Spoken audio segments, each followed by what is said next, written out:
Magnificent morning, excellent afternoon, and wonderful evening to those people around the world watching MindPlore with Carla and Friends. Today, I am lucky and happy to invite Shivali S from India, Victor Irving Jenkins from California, Sacramento, Huma Tariq, who is in the United States, but normally from Pakistan, and Alex Moura from Brazil. And I think it's Manos or something like that. He will tell us when he begins to speak. We have a wide range of ages and a wide range of cultures. So this should be a very interesting conversation because we have the United States, we have Pakistan, we have Brazil and India. So everyone will have something wonderful to say and to bring to this conversation. Now, today we are talking about getting out of our comfort zone, taking that first step out. Because sometimes that's difficult and we think, I can't do that. And it's what's in your mind that holds you back from being the person you really are. If you want to do something, stop that fear and just go forward and make life happen. It's very easy, and it's a movement from your side to the world. Having said that, I am going to ask people what they think about this topic. What is it like to just jump out of your comfort zone and move into a new world, a new way of thinking? And I think I'm going to start with Huma. Huma, hi. Introduce yourself first, please. Okay, so this is Huma, as you can see my name, and I'm from Pakistan, and I work in Rehan Foundation, where we empower everybody to financial stability. Um, so for today, we are discussing how to step out of the comfort zone, and such a vast topic, I believe. And for that, we first need to understand what actually is comfort zone. And as I experienced, when we say somebody that you are in comfort zone, the person who is in comfort zone doesn't even realize that he or she, whoever, that they are in comfort zone. They don't realize it. And when you call them, they would say, no, we are not. We know what to do, but they don't realize it. So actually, when we get to the root cause, they don't actually just procrastinate their work. They just only put off the stuff. They want to do it, but they actually avoid the feeling of after what after they achieve something. They have fear of something, that what would happen if I done this? I would not be I will not be succeeded. I will not achieve this. I cannot do that. So actually they are fearful of the results, not the work itself. And I believe everybody has different comfort zone. So first we need to be conscious what is our comfort zone. And normally majority of us, what we try to do, what we do, we want to take all the achievement in one day.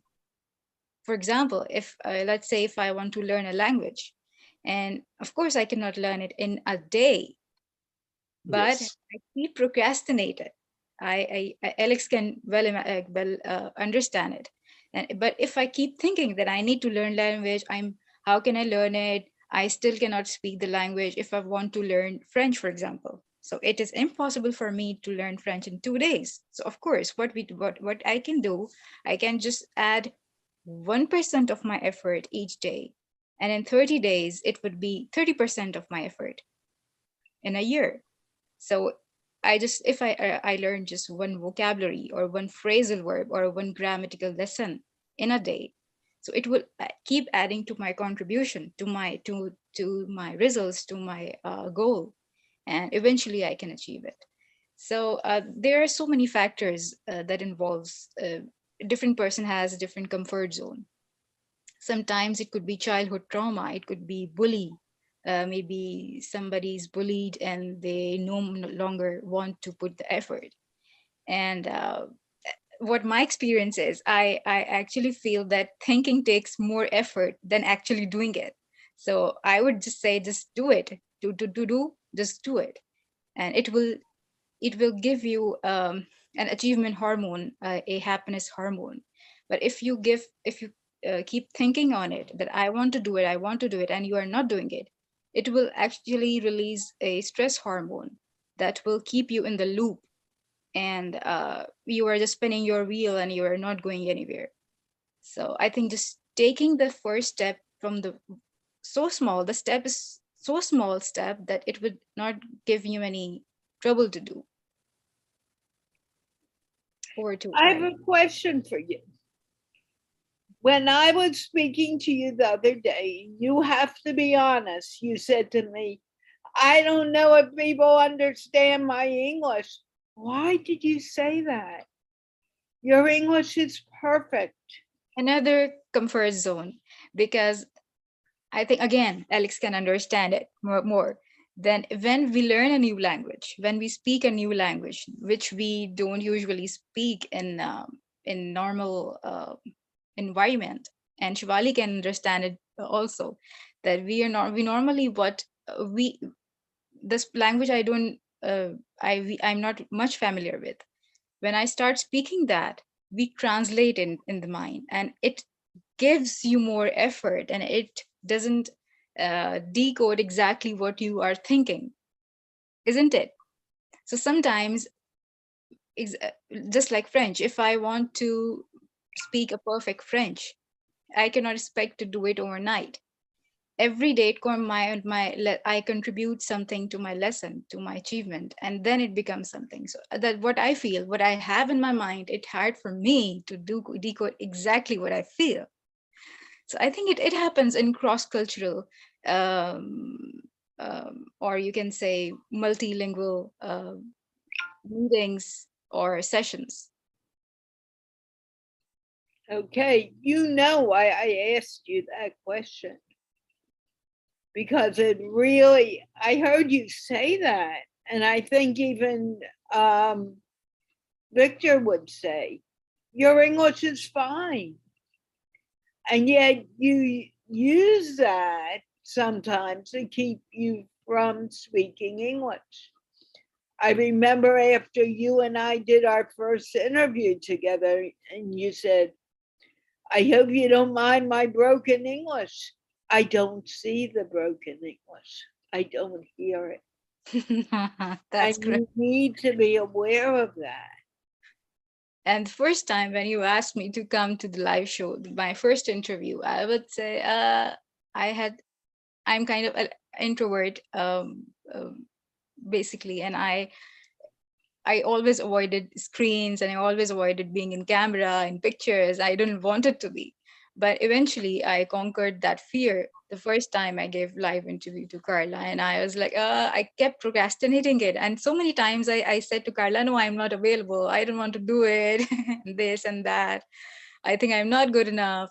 So this is something we need to, yeah, everybody has different comfort zone. So it could be lack of competency, it could be a trauma, it could be just fear that people embed in our mind. So everybody has different trauma. So once you understand what the trauma is, it is easier to take step. Luckily, I got the chance to, and I still learn every day. But I wanted to bring that out about you. I think Alex can also speak to that particular topic about jumping out of your comfort zone. and speaking. Alex and I had a lot of discussion about that before he even came to the show. And I look at him now, and his English is very good. Alex, introduce yourself, please. Hi, folks. This is Alex from Brazil. I'm 20 years old, and I'm a language student at university. I study Portuguese and English and literature, and I can understand what our friend is talking about when we learn another language. That is something called in linguistics repertoire.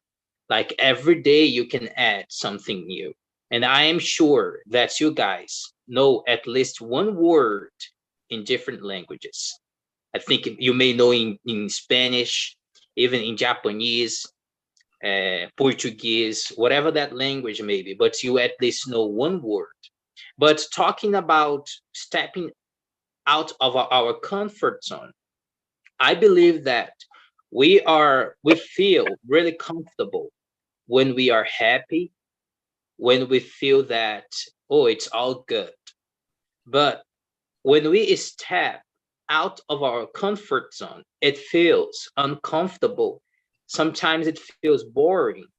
It feels sad. It's just like what's happening in my current life. I can give my own example. Like my city, my hometown, where my family lives, every member of my family lives, is very far away from where I am at. Like I have to take the airplane, the plane, you know, I have to travel. So it's the same idea. And I every day I have to conquer sadness, unhappiness, and then sometimes low confidence because I'm following my dreams. I'm following what I like to do. I am stepping out of the comfort zone. So it's basically quite the same idea. If you want to do something in life, you have to invest your time. Sometimes we have a law called, I think it's a law, trade-off, trade-offs. You know, if you if you want to go up, you have to give up.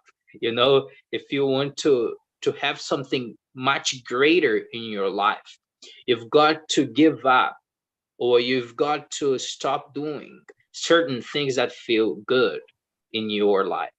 So basically, that's what I believe. Stepping out of comfort zone is basically going for the uncomfortable to that will lead you to greater happiness and confidence. Okay, so tell us a situation where you actually stepped out of your comfort zone. All right. So when I went live for the first time back in February or March of 2020, I was very uncomfortable. But why did I decide to go live on Facebook for the first time and to speak English? Like my English wasn't like how it is now, because I was able to speak with Carla, and Carla told me that I've got to be a confident speaker. And we cannot say that like I cannot speak very well. My English is not very good. We've got to believe that. Whoa. What are you saying? No, I said, Okay. I said, I said that we cannot say that my English or our English are not good. Did you understand? Okay. Go on. Yes. Well, so we must say that we can improve.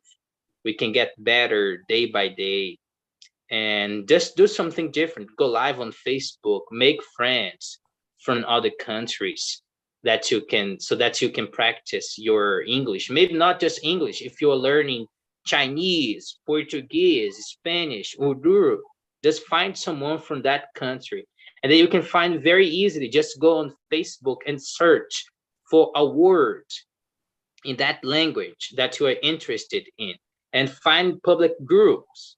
And then you go there and you may find someone from another place and just practice and step out of comfort zone. Don't just stay in front of your computer trying to learn something new. And that's very important, going out and doing what you want to do.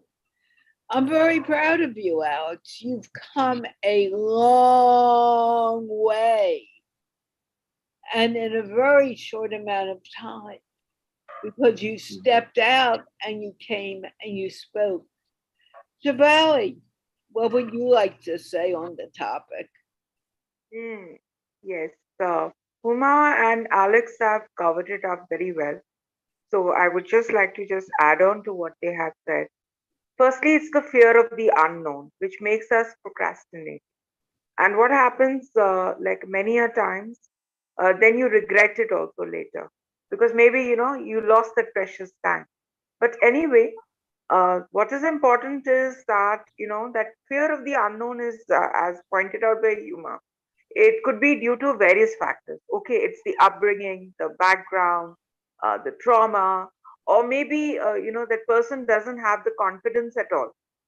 Okay, that person could be a very shy person and therefore doesn't have that confidence, and someone has not motivated him enough, or in many cases, I think we do not wait for someone else to motivate us.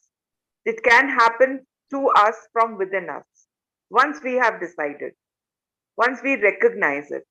So I think it varies from person to person, individual to individual. Secondly, the question of taking that plunge, taking that leap forward, the leap of faith or the leap of courage. Once you have taken it, then there's no turning back. That's the good news over here. And secondly, where Alex and Huma are mentioning about, that example of speaking in another language, which is not native to them. Okay, fine. And here I would like to say is that, these statements like, I am not good, I am not able to do, these are negative statements, right? So instead, like, I encourage my trainees to be very positive from day one. And I say, you should always say, maybe you are saying it artificially at this moment, I'm excellent in my communication in English language, for instance. I make them affirm these things, and of course, along with that, motivating them, encouraging them. So that goes a long way in doing things. And it doesn't happen in one day, on a few moments or something. It just happens. So, I think that courage, it is not easy.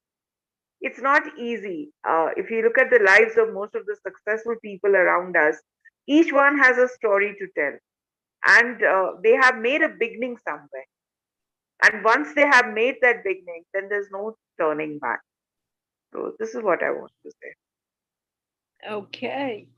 Victor, your issues are not English language, but how do you see getting out of your comfort zone? My issues are not the English language, but I can speak in terms of language.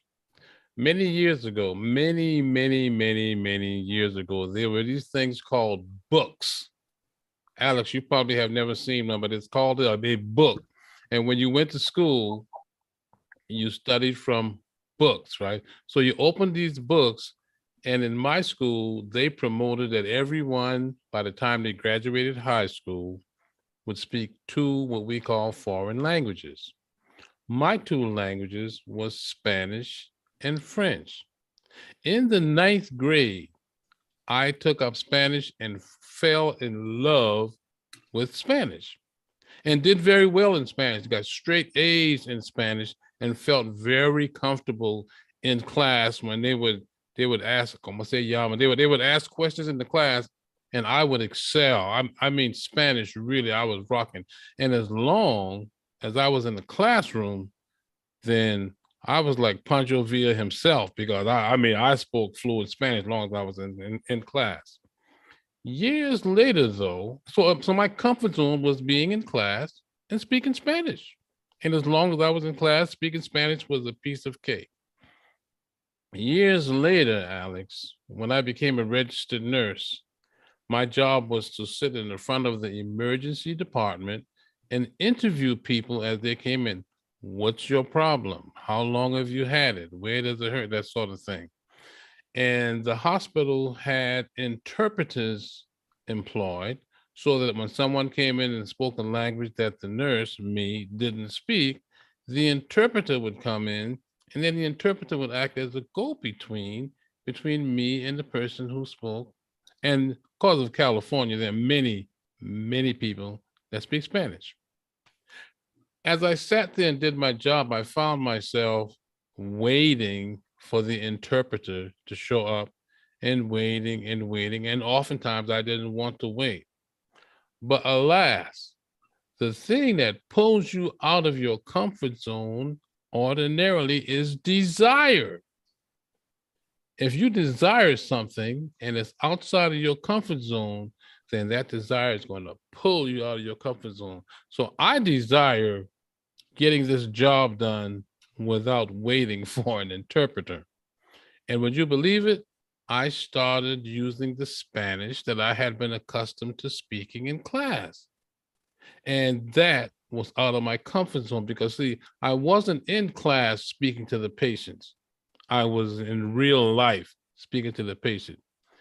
And wow, wouldn't you know it? My Spanish was flawless as long as I was controlling the conversation. And that's kind of where I am now in my Spanish. As long as I'm controlling the conversation, I'm very comfortable speaking Spanish.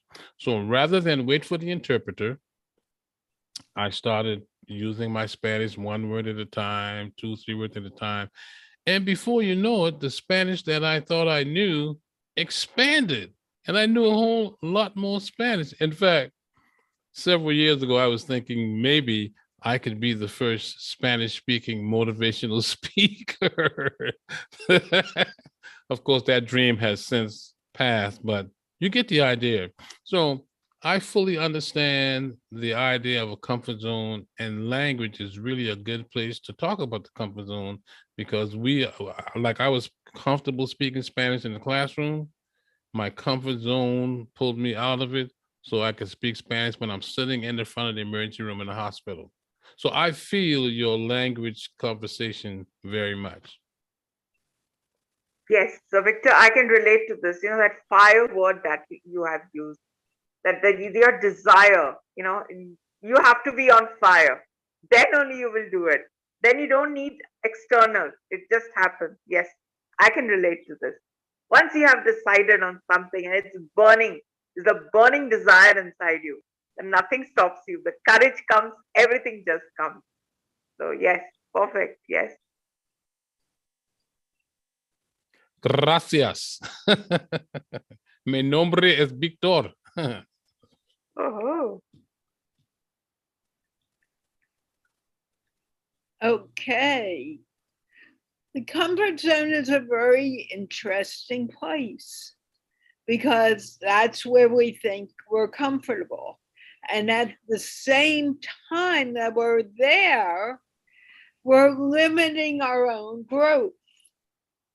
When I first began this thing with Rehan, and we began taking me live on Facebook for the English show, it was extremely scary. Now it's a very normal thing. And Alex, you have your hand up. What do you want to say? Okay.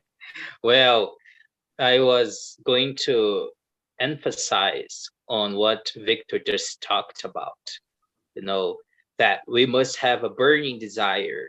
And when I began learning English back in 2018, I used to spend like 8 hours, 9 hours per day practicing English, reading different texts and words, watching videos. So if you've got that desire to learn any skill, or even if you want to to go to that amazing profession, open that business, become that amazing public speaker. You've got to go around, look for something that you can practice, look for something that you can learn, and do something different. And then I remember that I was on Facebook looking to practice my English with someone from the US, and then I found Richmond, and then she was there helping so many young people. And then at that time I was 18 years old. Now I'm 20. Then I'm gonna turn 21 years old on June 21st. So I think everything that we want to do in our lives, it's possible. We just must have the desire. And it's the same of that happened with me when I joined university. I was like in my house, and I was imagining like studying at university. I was watching myself doing homework, writing texts, doing researches. So you've got to use your imagination in order to see yourself and then do something different. Yes. Okay. Huma, you're a second language speaker too. How do you feel about this? I could perfectly relate what everybody said, and I would what Victor Irving said. We need desire to do it, and if we talk something else about languages, let's take swimming, and or maybe getting back to shape, get back the health, the desired health you want, or good health. I think one of another most important factor is the environment we are living in. We should also see that what the environment we are living in, is it contributing to the goals that we want to achieve? If you want to leave the sweets and you simply cannot do it because you have the desire to eat again and again, maybe your setting of the kitchen, or maybe you have sweets very approachable to your hand, or maybe you are addicted to watching TV serials. Could be maybe you have TV in your room. Take it out of your room, take the sweets out of your sight, and then place something that would create another desire. That's what we are talking about, desire. I think to make desire, we need to create that environment. Or if you are in a toxic environment where we are prone to overthink, just change your friends. You are the product of the 5 people you socialize with. So getting out of comfort zone, it's all about being conscious of yourself and your surrounding, how you want to do things. You have to move yourself, stand up. That's what we were what we were talking about that day. You should not try it, just do it. Move out of your chair and do what you want to do. It's all about desire. If you have, once you make the decision, just do the thing that you want to do. And many people, when they hear that, they get very, very scared because they think, I can't do it. There are people who come to me, thanks to the English show, who say, I want to join your show, but I'm afraid to, because if I do, then what happens if people laugh at me?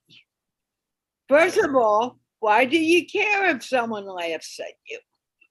That's their problem. They're probably sitting there and just listening and thinking they're going to get something from it, but you get more from it from doing, not from just listening. And people need to realize that you need to jump. And the jump to get what you want in the world and you want so badly happens by you taking that dream and bringing it to reality. Would you agree, Huma? Right. I completely agree what you said, that they are not actually afraid to come on your show. What they're afraid, they are afraid what people would say about you. As Alex said about public speaking, we want to do public speaking. We really want to, but what we are afraid of, what if I did any mistake on stage or on the show or on the video? And what will people say? So, just like swimming, if I have phobia of swimming or height phobia, it's not the swimming that I'm afraid of. It's not the water I'm afraid of. It's the droning that I'm afraid of. So that's where, yeah, that's, you are right. A lot of consciousness is required. You don't need to care about what people will say. Nobody has time, and it's your life and it's your journey, and they have their own journey, and you are responsible about your journey, and they're responsible about their journey. So everybody's comfort zone is different, and um, I think make friends with the feeling. Talk to your feelings. Let's talk. Okay, what fear do you have? Let's talk to yourself and give answers to your feeling. And what I do, and I think the way we do one thing is exactly the way we do other thing.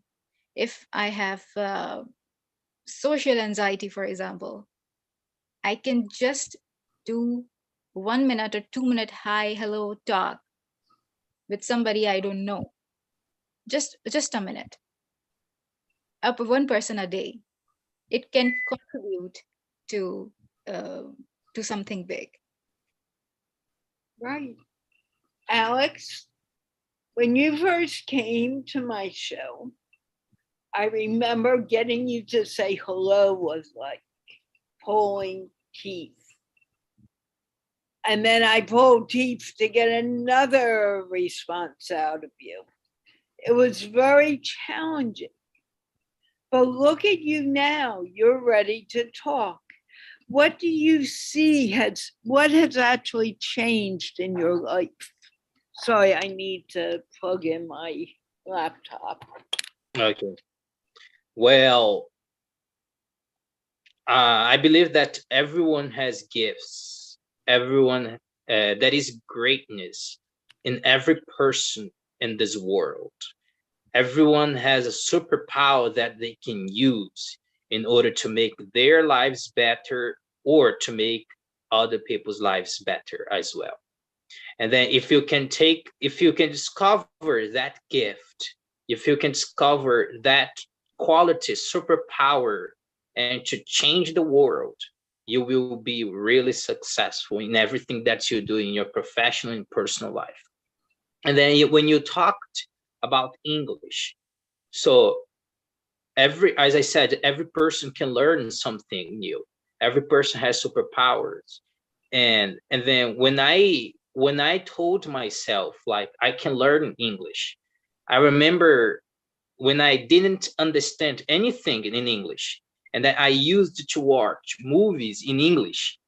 Like I'm gonna watch this movie and at the end of it, I'm gonna be an English speaker. And then after 8 minutes, 10 minutes, I was like, I don't understand anything. I've got to stop it. So sometimes we want to do everything like very quick, very quick. We don't want to go into the process. It takes time. And then I think Victor knows this. In order to become that great public speaker, you've got to practice, practice, and practice. I think that practice makes everything almost perfect. Right. And that's what it's all about. Jean Locke Alford always says, practice, practice, practice. And she says it to me privately too, practice, just keep doing it. But those words, sometimes I want to say, shut up. I don't want to hear that anymore. I just want to be able to do it.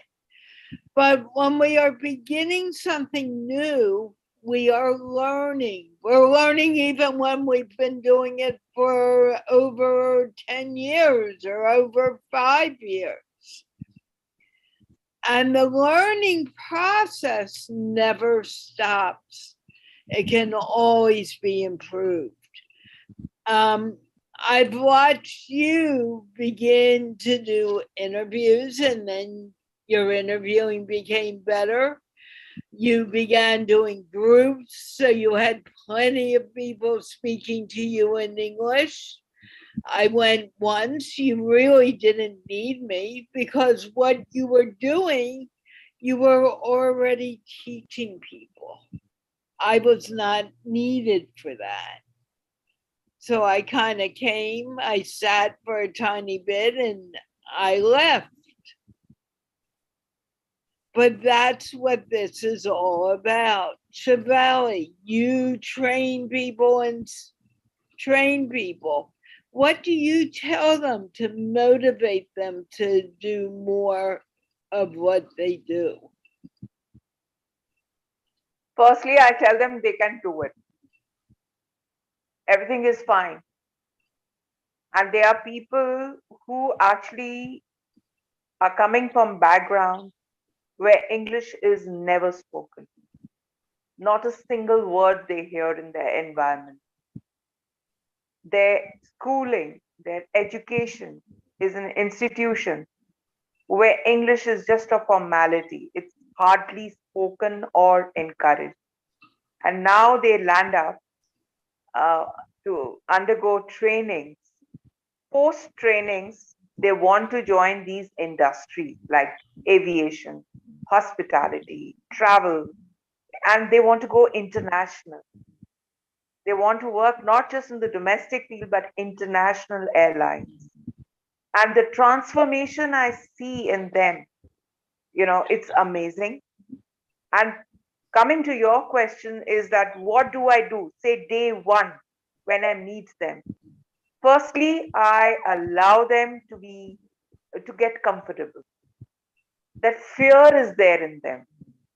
And the first thing they tell you that hesitation, fear, I can't do it.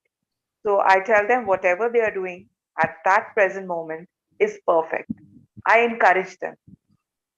And then gradually I kind of introduce them to the whole thing rather than discouraging them or demotivating them. So whatever they know, I said, okay, this is fine. And that's the first thing. So the first thing they tell you is that I feel confident. Now, once the confidence is there, then the journey begins. And there's another thing I would like to say here, Carla, that if a person stays in the comfort zone in whatever situation, then the person doesn't grow, right? Now, this is a choice that one has to make. So I feel that if we want to grow in life, if we want to bring about a transformation, like if I talk about myself, if I look at myself, I think I need to raise my bar. There's more to explore. There's more to be done. Of course, there'll be fear again, but rather than be absorbed in that fear, the idea is to move forward, baby steps, but to move forward. So this is what I teach these trainees of mine also. That take baby steps. You will not do it in one day. And if they're talking about their fluency in the English language, I'll tell them fluency will come through practice. You actually have to start doing it. Think in the language, speak in the language, and think in the language. And I encourage them to watch movies without subtitles, hear music, English language, even though they may not understand the words at all. Their mind needs to, their consciousness needs to get used to a new language. So these are the kind of things in which I motivate them and I encourage them. And yes, within a week, that change comes. At least they begin speaking. Otherwise, they hardly speak. They don't even want to open their mouth. So within a week, that change comes where they start speaking. So winning their confidence is also very important and to encourage them. Okay, Huma, you look like you're thinking. Yes. I actually went back several.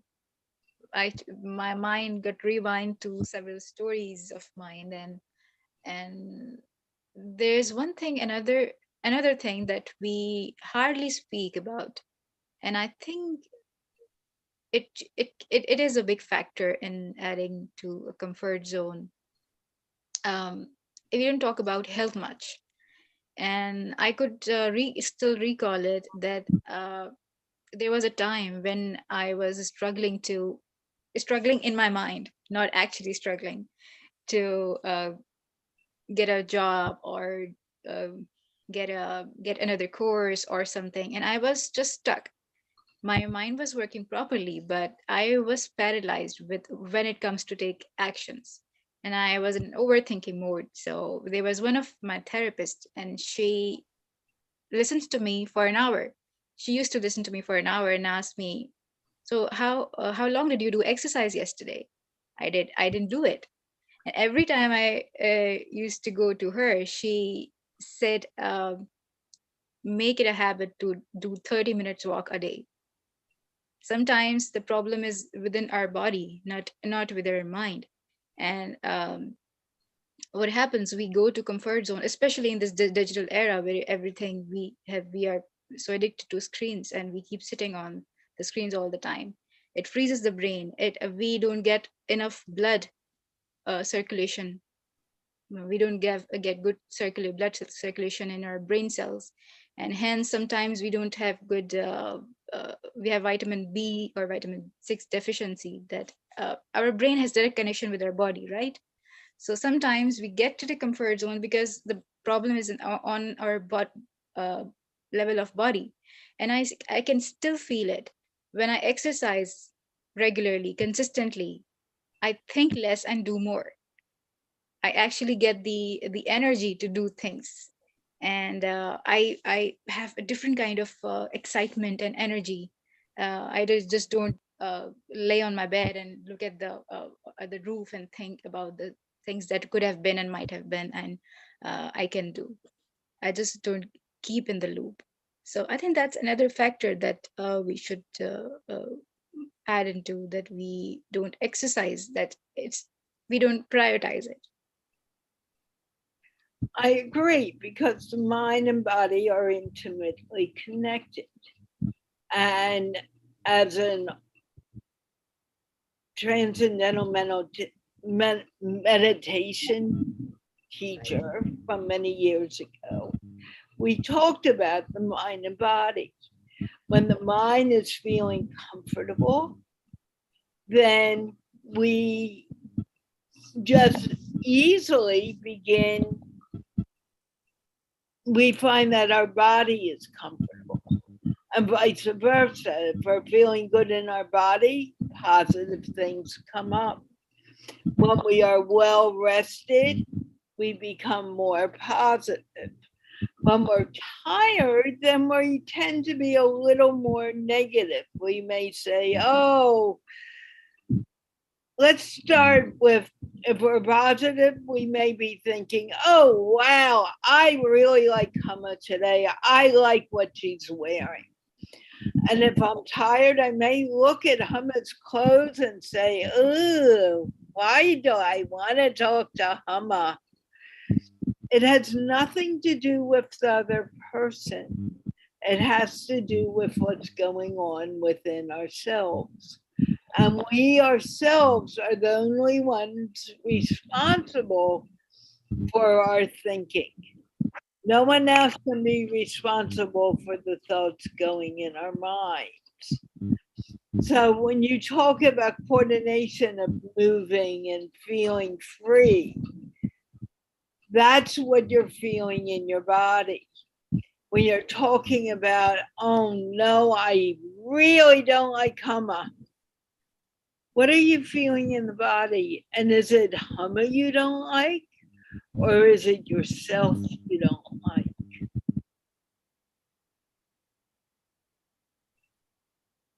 Victor, answer that Yes. question.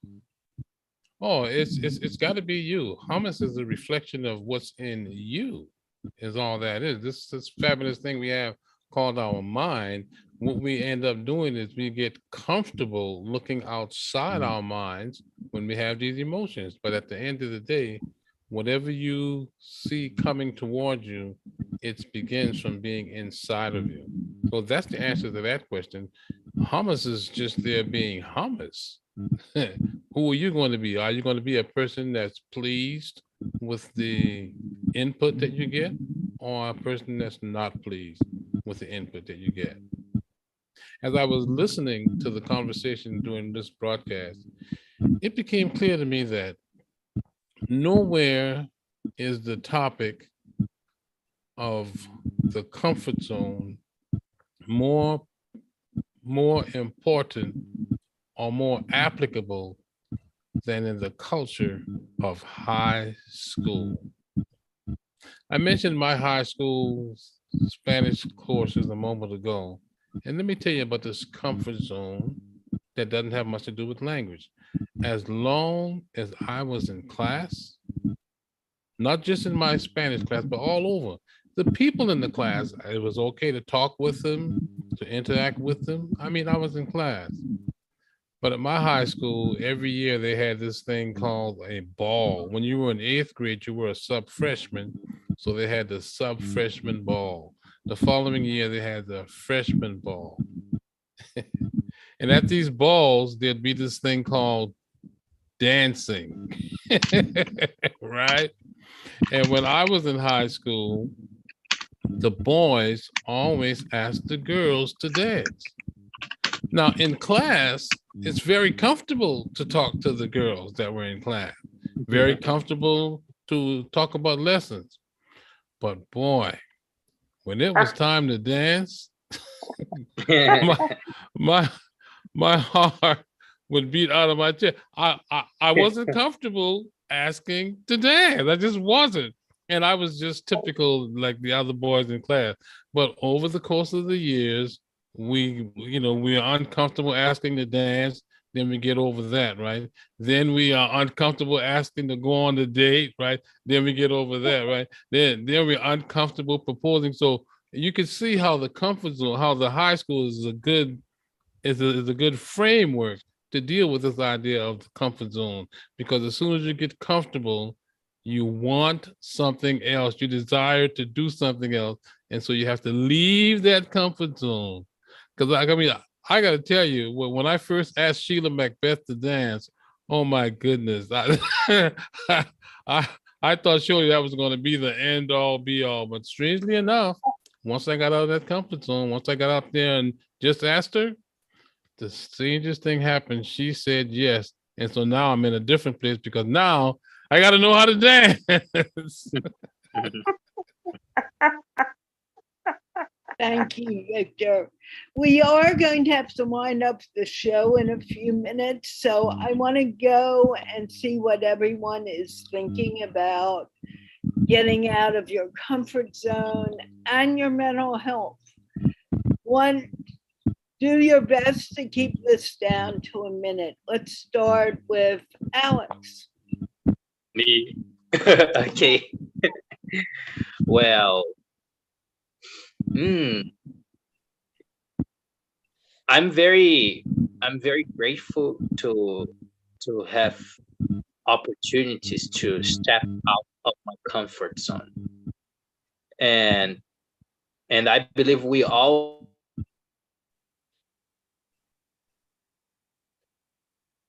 Alex, you're freezing. Let's go to Huma. can be.